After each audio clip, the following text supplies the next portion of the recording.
dalam nama Tuhan Yesus Kristus. Haleluya. Amin. Amin, amin, puji Tuhan. Selamat hari Minggu. Haleluya. Ya, puji Tuhan.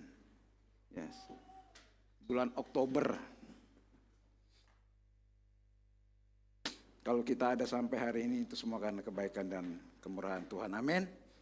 Hari ini berasa Pantekosta ya, Hok ya. Ya, haleluya, puji Tuhan. Baik, kita masuk dalam lanjutan seri pengajaran kita tentang eksposisi kitab Roma.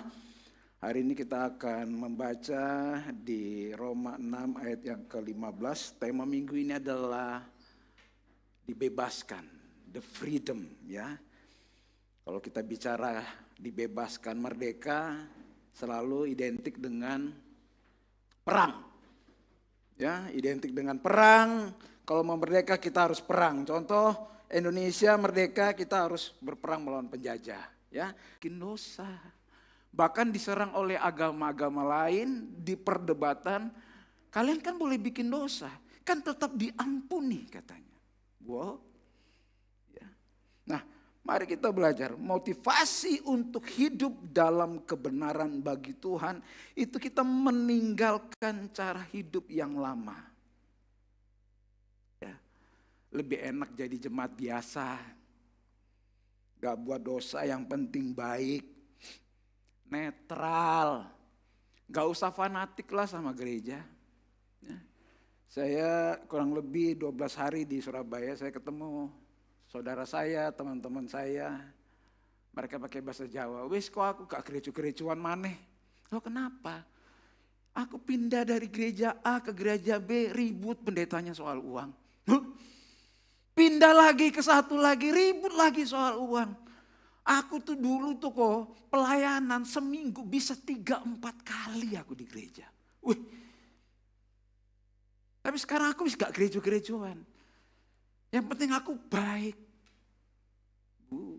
Sepertinya bagus. Yang penting aku lo gak bikin dosa. Lo mereka lo hidup dalam kumpul kebo, hidup macam-macam, mabuk, minum, clubbing. Gitu. Oh aku baik, aku tidur di rumah gak pernah kemana-mana, hidupku kerja, pulang olahraga. Menghormati orang tua aku, Koel. Aku kan gak berdosa. Ya. Pada saat kita bilang kita gak berdosa, sebenarnya kita tuh orang berdosa. Hidup ini cuma ada dua, kalau kita gak nyembah Tuhan, kita menyembah sesuatu. Dan bisa jadi itu kita nyembah diri kita sendiri karena kita merasa baik. Udah jadi jemaat biasa aja, gak usah sibuk pelayanan. Saya justru di Surabaya ketemu teman-teman saya yang semuanya kepahitan dengan gereja. Di kota besar gereja banyak Bapak Ibu Saudara. Sampai di mall hampir semua mall itu banyak gereja. Ibadah bisa 5 kali. Ribuan yang datang. Weh. Tapi ternyata di dunia lainnya kekristenan sudah jenuh dengan gereja. Yang penting aku berbuat baik. Netral aja aku ini. Gak usah fanatik sama agama, gak usah lah. Biasa aja, gak usah fanatik.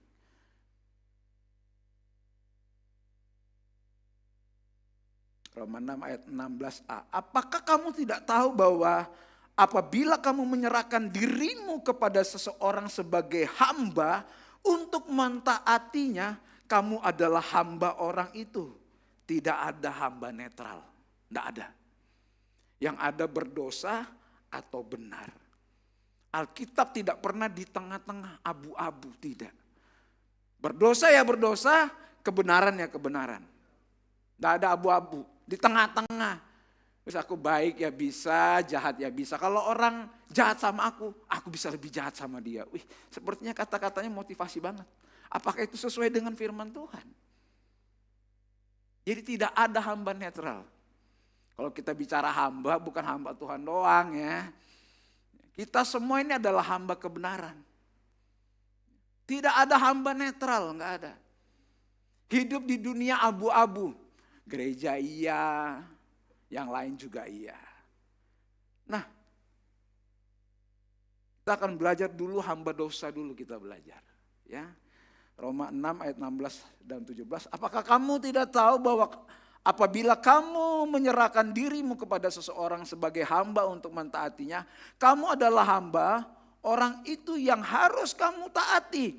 Baik dalam dosa yang memimpin kamu kepada kematian, maupun dalam ketaatan yang memimpin kamu kepada kebenaran. Tetapi syukurlah kepada Allah, dahulu memang kamu hamba dosa, tetapi sekarang kamu dengan segenap hati telah mentaati pengajaran yang telah diteruskan kepadamu.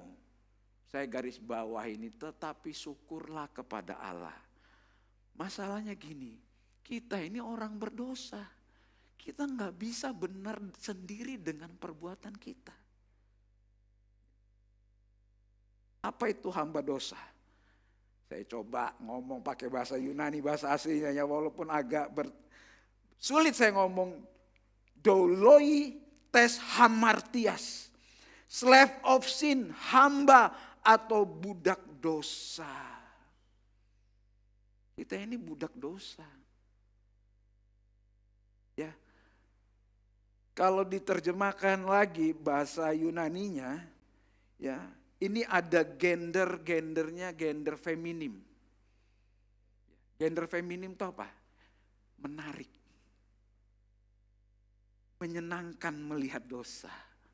Makanya kita tidak heran, kita suka yang namanya dosa. Karena dia mempunyai gender feminim, menarik hati. Nikmat dosa itu. Menyenangkan dosa itu. Tapi ketika kita hidup terus di dalamnya, ada kekosongan yang ada dalam kehidupan kita. Menarik. Dan kita suka yang menarik. Contoh soal makanan ya, contoh soal makanan. Kadang-kadang kita tertipu dengan model. Di foto ini bagus ini. Begitu dimakan sudah nggak enak, mahal pula gitu. Ya, sama seperti dosa itu kelihatannya menarik. Kelihatannya menarik.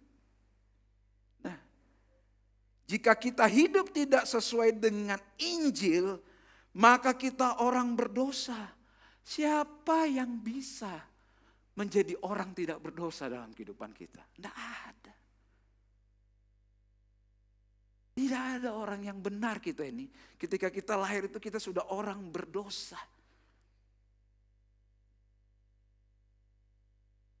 Yohanes 8 ayat 34. Kata Yesus kepada mereka, aku berkata kepadamu, sesungguhnya setiap orang yang berbuat dosa adalah hamba dosa. Jadi kita ini naturnya tuh orang berdosa. Kita suka dengan yang namanya dosa. Kenapa? Karena dosa itu menarik. Feminim gendernya. Terlihat bagus. 19a. Aku mengatakan hal ini secara manusia karena kelemahan kamu. Sebab sama seperti kamu telah menyerahkan anggota-anggota tubuhmu menjadi hamba kebenaran dan kedurhakaan yang membawa kamu kepada kedurhakaan. Rasul Paulus ngerti jemaat di Roma itu jemaat yang lemah sama seperti kita. Kita ini lemah. Kita ini hatinya licik, Yeremia 17 ayat 9. Kita ini licik.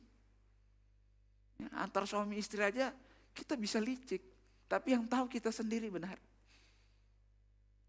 Kalau bahasanya itu kita sedang berpolitik, licik hati kita ini. Jadi kalau ada yang bilang saya itu tidak licik, tidak demikian. Kita ini licik hati kita.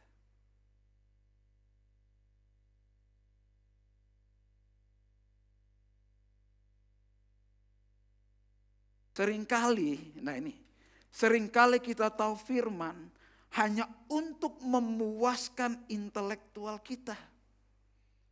Pertanyaannya adalah apakah firman atau Injil mengubahkan kehidupan kita? Seringkali kita dengar, wah khotbahnya keren, wah bagus puji Tuhan.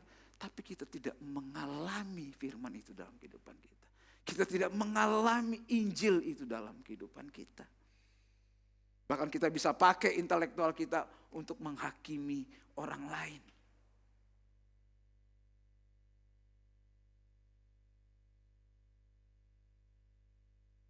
Pada saat kita melakukan ini, kita itu sebenarnya adalah hamba dosa. Tidak ada yang benar dalam kehidupan kita. Kebenaran dalam kehidupan kita 0%. Hanya Yesus yang 100%. Saya suka pakai bahasa kalau orang yang mau menikah itu fitting baju. 2 bulan, 3 bulan sebelumnya sudah diukur kan? Ukur, nanti mau dekat-dekat kurang lebih sudah jadi, dites. Kamu kegemukan, diet lagi.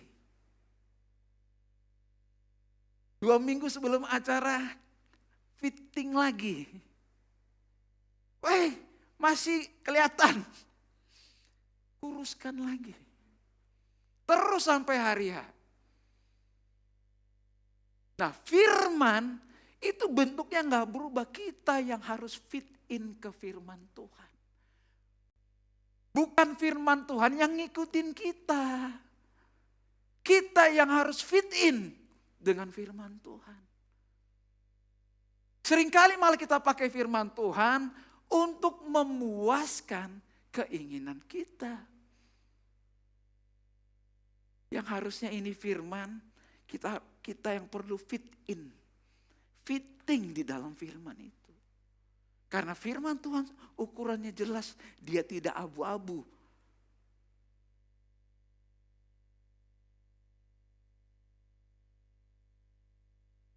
Siapa yang kita taati, itulah yang akan menjadi Tuhanmu.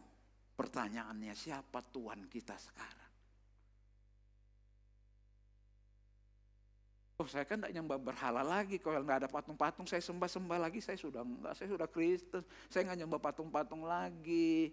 Sudah nggak ada ornamen-ornamen. Saya sudah nggak sembah-sembah lagi. Tapi kita lupa berhala modern itu apa sekarang? Hati kita.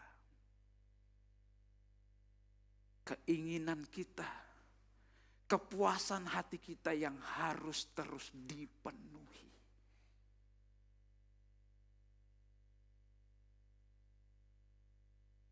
Roma 6 ayat 21. Dan buah apakah yang kamu petik daripadanya? Semuanya itu menyebabkan kamu merasa malu sekarang. Karena kesudahan semuanya itu ialah kematian. Roma 6 ayat 23 bagian A, upah dosa ialah maut. Mati, kematian yang kekal. Nah, kita perlu menyadari setiap minggu, setiap hari bahwa kita ini orang yang berdosa. Tidak ada kebenaran dalam diri kita. Itu sebabnya kita perlu namanya juru selamat. Kita perlu juru selamat. Banyak orang berpikir, maut itu kematian, kita meninggal di bumi ini. Maut sedang ngambil nyawa kita. Misalkan biasanya kayak kecelakaan maut. Seolah-olah kecelakaannya gitu. Tapi ketika kita mati menghadap penghakiman Tuhan. Kalau kita belum kenal juru selamat, kita pasti binasa dalam kematian yang kekal.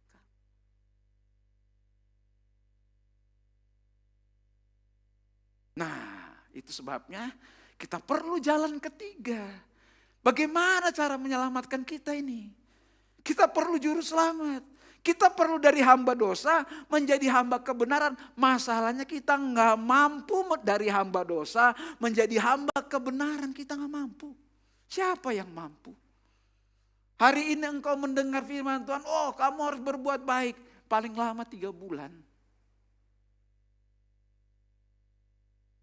Tidak ada yang baik dalam diri kita ini. Hati kita ini licik.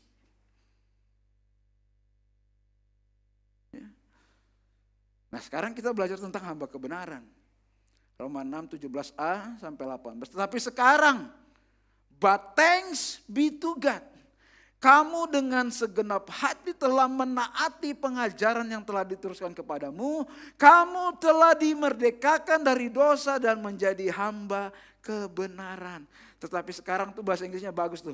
But thanks be to God. Berterima kasih kepada Tuhan. Jadi yang membuat kita benar bukan perbuatan kita. Bukan kesalehan kita, tapi karena Tuhan yang baik dalam kehidupan kita, sehingga kita diajarkan dan kita dimerdekakan dari dosa dan menjadi hamba kebenaran. Menyadari ini, firman Tuhan itu seperti senter. Semakin besar senternya firman Tuhan, semakin menelanjangi dosa kita. Semakin besar sinarnya, kita yang semakin kecil. Firman Tuhan digambarkan sebagai terang. Hanya terang itu yang bisa menghilangkan dosa kita. Kita nggak bisa jadi terang. Kita nggak bisa jadi terang sebelum kita diterangi firman dulu.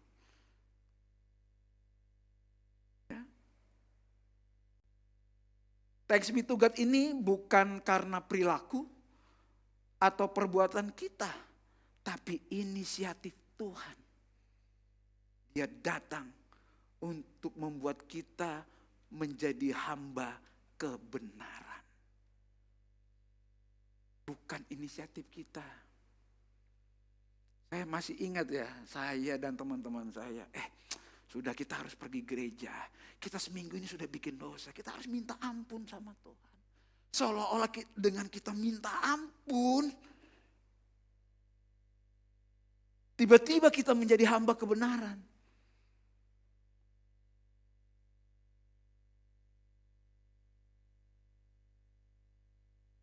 Semua datang dari inisiatif Tuhan. Nah, hamba kebenaran, ini bacanya kayak apa ini? Edoilot tete dikaisune. Susah ngomongnya ya. Slave of righteousness. Hamba atau budak kebenaran. Nah, itu kebenaran hanya datang dari Tuhan Yesus. Gak ada kebenaran kita, sedikit pun gak ada. Natur kita itu adalah natur orang yang berdosa. Karena dosa itu feminim. Menarik hati. Yohanes 8 ayat 31, maka katanya kepada orang-orang Yahudi yang percaya kepadanya, jikalau kamu tetap dalam firman-Ku, kamu benar-benar adalah murid-Ku dan kamu mengetahui. Bahasa aslinya itu mengenal, ginosko, kebenaran, dan kebenaran itu akan memerdekakan kamu. Sama seperti saya mengenal istri saya. Saya mengenal anak saya. Saya kenal ginosko dengan pasangan saya. Sama dengan kita mempelai wanita sorga. Kita perlu mengenal, mempelai pria kita. Ya, puji Tuhan bulan-bulan ini, bulan-bulannya Jemaat Hope banyak yang musim menikah. Kemarin sudah ada yang menikah, minggu depan ada yang menikah, 2 minggu lagi ada yang menikah. Ya. Tapi yang menarik, ketika sudah satu rumah, proses pengenalan mulai terjadi. Kalau masih pacaran itu pengenalannya masih person, masih topeng. Semakin lama kita hidup bersama, kita akan semakin kenal pasangan kita seperti apa.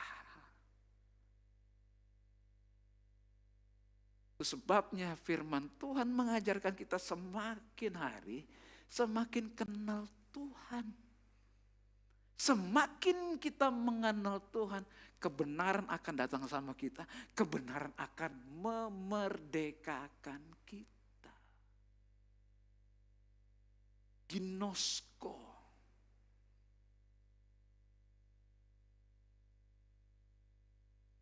Menikah katakan, aduh. Iya. Semakin kita kenal, semakin kita tahu.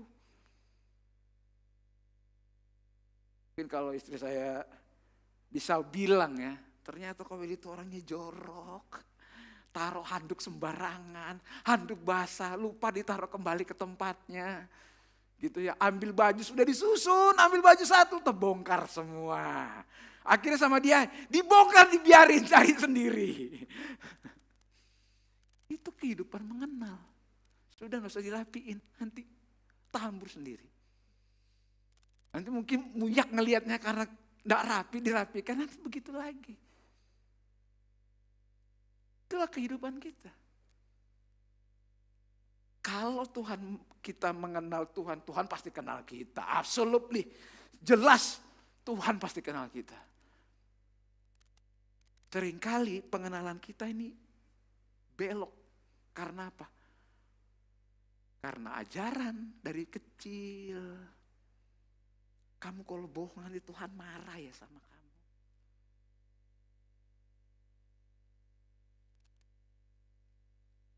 Kata Yesus kepadanya, Yohanes 14 ayat 6, akulah jalan. Dia bukan penunjuk jalan loh. Dia bukan penunjuk jalan. Dia mungkin kita berpikir kalau saya mau ke AWS, saya nggak tahu jalan, ada yang tunjukin Google Map. Itu tahu jalan. Enggak, Tuhan itu jalannya. Jadi kalau mau ke sorga, hanya jalannya lewat Yesus. Dia bukan tahu jalan, bukan. Dia adalah jalan. Apalagi? Dia kebenaran. Jadi kalau hidup kita mau dibenarkan, hanya Yesus.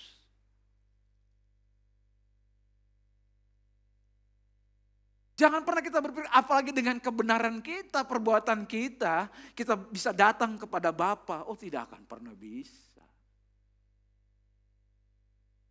Dan hidup. Woi. Kenapa? Dia pernah mati. Dia bangkit. Dia naik ke surga. Waktu di Surabaya saya ketemu teman-teman lama saya lalu. Aku ini pernah diajak debat sama orang seberang. Kamu gak usah ngomong Yesus lah sama saya. Karena Yesus kan tercatat di Alkitabmu. Di kitab saya gak ada nama Yesus. Saya tanya, terus kok jawab apa? Ya gak jawab, memang betul kan kita ngerti Yesus cuma di Alkitab. Saya bilang salah. Kenapa? Karena sejarawan pernah mencatat bahwa ada orang yang namanya Yesus yang pernah mati, disalib, bangkit hari ketiga, lalu naik ke sorga. Dan sejarawannya itu bukan Kristen. Jadi kalau bilang, oh kebenaranmu kan berdasarkan Alkitab, saya juga punya Alkitab, Alkitab saya kebenaran. Masalahnya ada sejarawan gak yang mencatat tentang Tuhanmu? Saya berani bangga, Yesus saya tercatat, ada yang mencatat dan dia bukan Kristen. Sejarawan dunia mencatat bahwa ada manusia yang pernah mati, bangkit dan naik ke atas. Dia gak tahu atas itu apa. Jadi saya bangga sama Yesus. Kenapa? Dia hidup. Saya tidak menyembah Allah yang mati. Saya nyembah Allah yang hidup. Tidak ada seorang pun yang datang kepada Bapa kalau tidak melalui aku. Dia adalah jalan.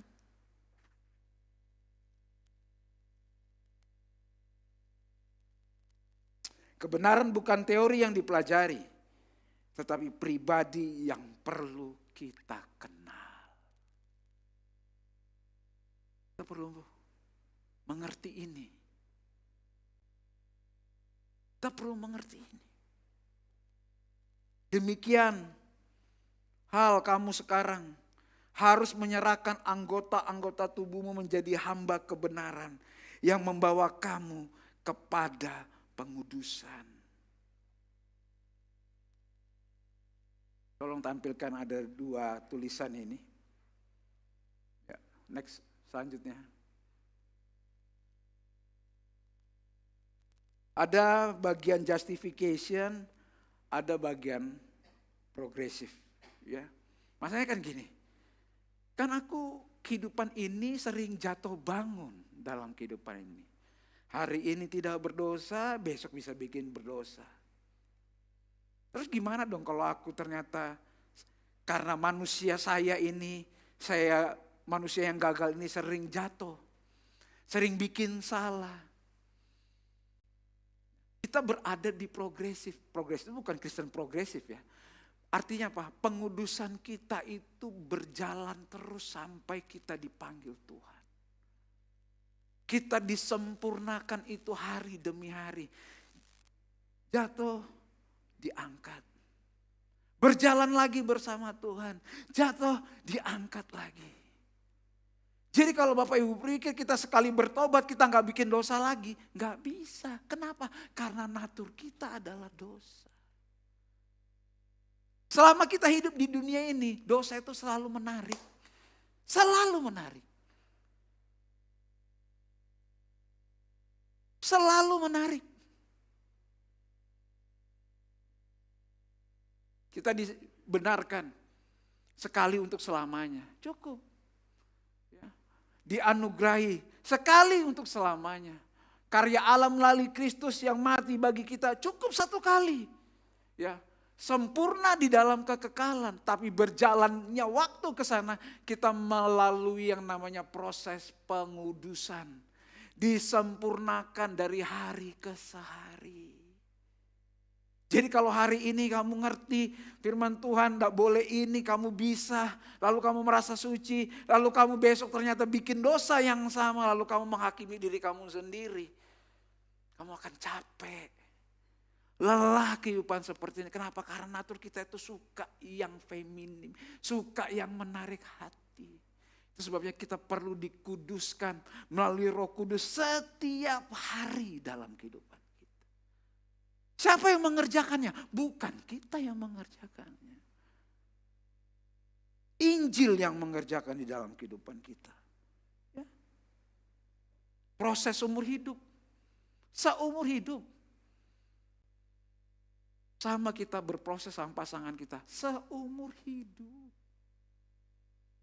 Aku ini sudah nikah sama kamu bertahun-tahun, kamu kok enggak berubah. Ya itu sudah.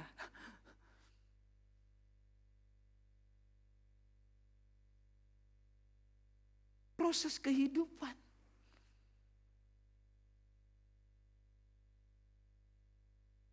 Ya. Kita disempurnakan dalam kehidupan setiap hari. Makanya Martin Luther bilang, saya khotbahkan Injil setiap hari dalam kehidupan saya. Karena saya lupa setiap hari. Ya. Natur kita itu suka yang dosa. Jadi kita perlu Injil. Kita perlu Yesus. Yang menyempurnakan kita dalam kehidupan kita. Sampai kita dipanggil Tuhan. Makanya Rasul Paulus bilang, perkataan ini benar. Di antara semua para rasul, akulah yang paling berdosa.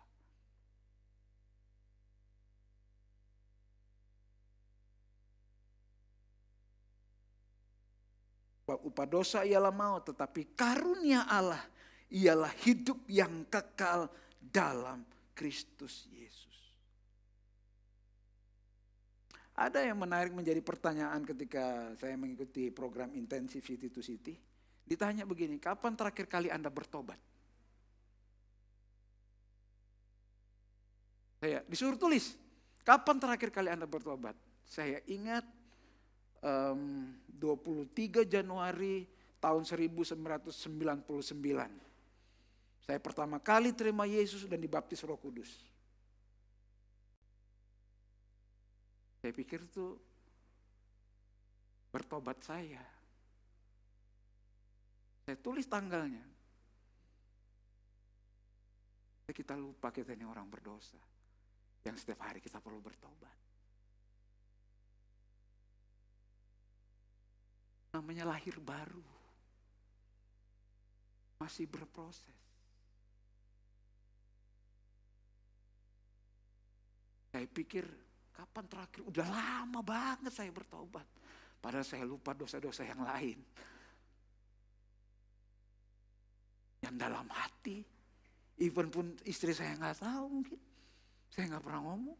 Tapi dalam hati dan tiba-tiba muncul. Berhala saya muncul. Berhala penerimaan. Berhala pengakuan.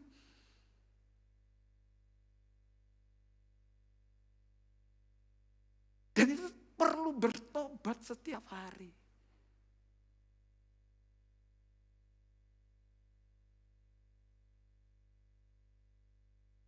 Apalagi dunia medsos. Kita secara manusia if we posting something, we like, some people like our status. Tapi bagaimana kalau nggak di-like?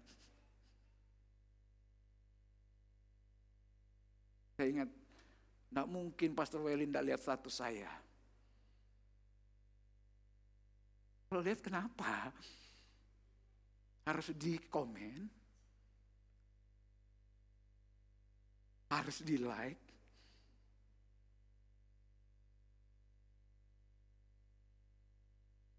Tanpa sadar, kita perlu pengakuan. Bahkan kita kejar ini terus.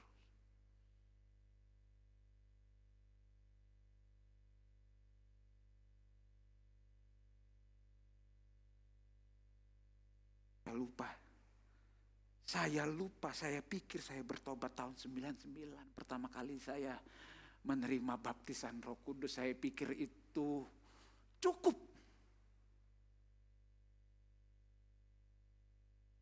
Tapi pernah mendengar nggak? Saya ngalamin pengajaran situ. Kamu harus jaga ya Roh Kudus yang ada dalam kamu ya. Jangan sampai Roh Kudus itu pergi dari kamu. Kayak apa caranya supaya jaga Roh Kudus supaya tidak pergi dari saya? Kalau dia pergi, tidak selamat kamu nanti kalau mati nanti. Tidak sanggup hidup ini. Kenapa? Karena kita memang naturnya berdosa. Roh Kudus perlu mengingatkan kita, menguatkan kita setiap hari. Hanya Roh Kudus yang mampu menguatkan kita.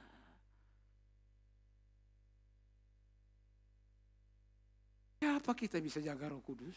Dia nggak perlu dijaga. Dia permanen.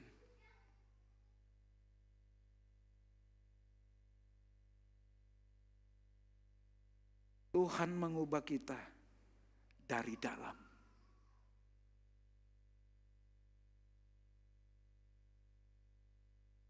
Kalibrasi hati.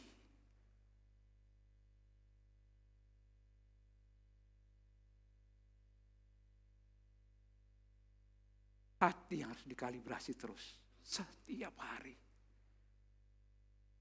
Waktu engkau mulai marah, apa yang tergosek di hatimu? Apakah kuasamu mulai dicabik-cabik? Kamu mulai marah? Harga dirimu kamu mulai tercabik-cabik? Kamu tersinggung? Makanya Yesus tidak pernah pusing dengan penampilan. Dia selalu kejar hati kita. Di mana berhalamu itu yang Tuhan terus cari. Tapi kalau punya berkat beli buku Kalibrasi Hati tulisan Pastor Michael Krisdion. Sebabnya kita perlu memperkatakan firman terus di dalam kehidupan kita. Kalibrasi hati setiap hari.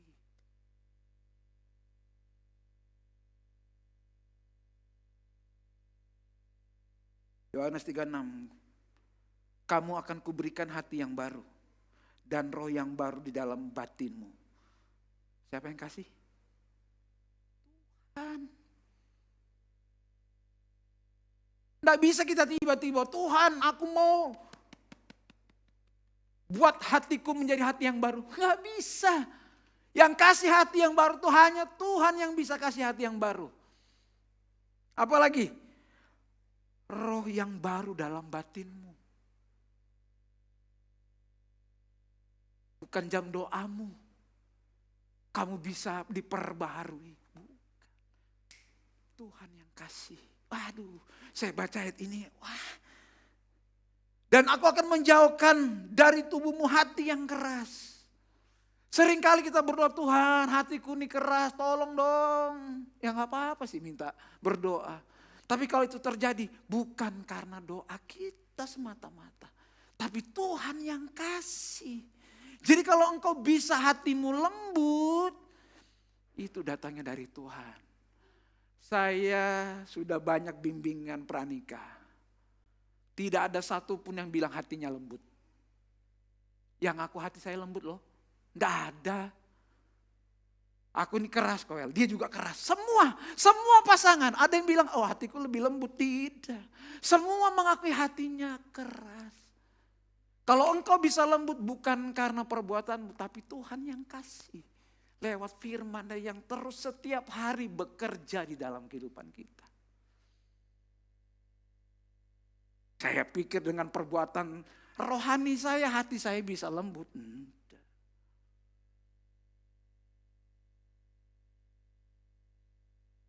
Kalau ada yang komen ke saya, kami suami istri. Kalau muka lebih garang saya, tapi hati lebih keras kayaknya Intan ya. Ya kan, seringkali kita menilai orang dari mukanya. Mau apa bicara mau gitu. Kekerasan hati bukan soal emosi yang keluar. Ketegaran hati, ya, nggak bisa dilihat dari muka. Ada yang tuh kalem kayak Putri Solo, tapi hatinya keras kayak batu. Yang senyum-senyum katakan duh. Iya. Jadi kalau hati kita keras dititis, dirembesi dengan Injil setiap hari. Kita akan mengalami proses menjadi hati yang lembut. Tidak tiba-tiba aku jadi hati yang lembut, gak ada. Kalau tiba-tiba ada jadi bisa lembut, saya yang terkajut-kajut mungkin terkaget-kaget. Siapa yang kasih? Tuhan yang kasih. Apalagi? Dan kuberikan kepadamu hati yang taat. Seringkali kita dengar, aku mau taat. Datang ibadah gak terlambat. Paling 2 minggu.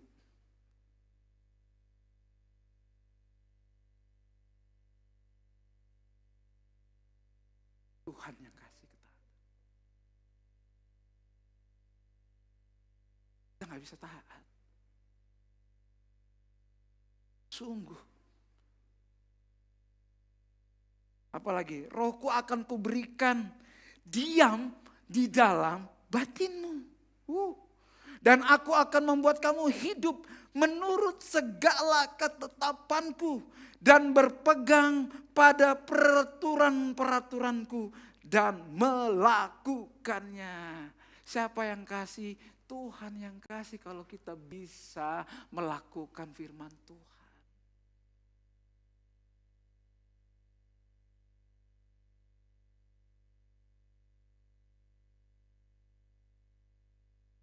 Kudus tinggal dalam kita, Tuhan yang kasih. Kita sudah belajar beberapa bulan lalu soal Roh Kudus ya, Dr. Sam sama Pastor Morton sempat singgung itu. Roh Kudus berduka itu, Roh Kudus dalam kehidupan kita, dia melihat kita. Waktu kita bikin dosa dia berduka, tapi dia tidak pergi dalam kehidupan kita. Jadi hati yang baru, roh yang baru dalam batin, ketaatan, mengikuti peraturan-peraturan, itu semuanya datang dari Tuhan. Jadi kita gak bisa taat tanpa Injil. Injillah yang memberikan kita dan Roh Kudus memampukan kita. Injil menyadarkan kita. Ya, Roh Kudus menginsafkan kita. Roh Kudus memberikan kekuatan untuk kita berjalan bersama Tuhan. Loh kalau katanya kalau ada Roh Kudus gak bikin dosa. Loh gak bisa. Roh Kudus yang menguatkan. Ya. Roh itu penurut, tapi daging itu lemah. Sebabnya kita perlu memperkatakan firman Injil setiap hari dalam kehidupan kita. Ya, saya undang pemain musik, tolong Pastor Morton bisa main bass.